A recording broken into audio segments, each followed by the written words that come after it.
Good evening, all. I'm going to present this evening about cognitive learning theory and a memorable learning experience that I had when I was in high school.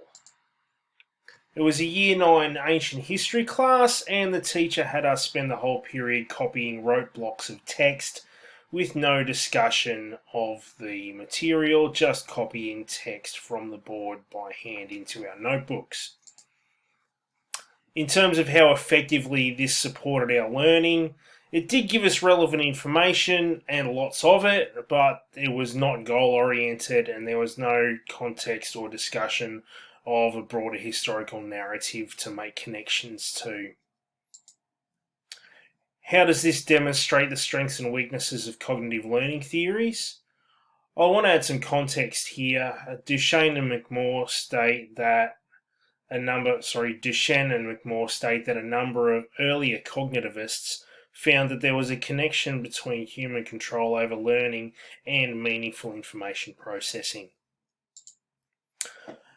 Research by Jaeger and Lutz and Burns in the 1990s formed the belief that children learn by constantly developing and adapting more complex banks of related information, otherwise referred to as schema, in their minds. The information processing model is a theory based on the 1968 work of Atkinson and Shiffrin. It forms the basis of the information processing model, which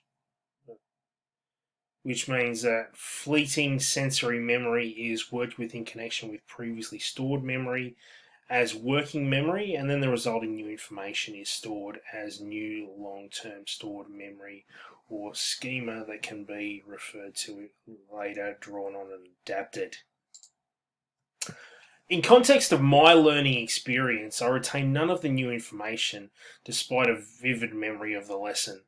I remember rushing to write all the information the teacher had written on the board down in my notebook before the bell rang, and I made no connections to any existing schema or long-term memory and no adaptations to that I recall. This experience, I feel, defends the strengths and discounts the weaknesses of information processing theory.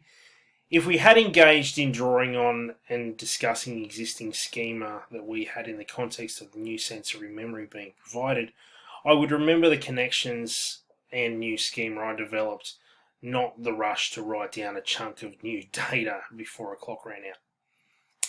Clara and McWhinney claim that the brain is not always the most reliable tool for retrieving information, and which renders long-term information retrieval an inconsistent process. But I feel that if you don't expect the brain to retrieve information, how are we ever going to find out what it's actually capable of? Thank you, everybody.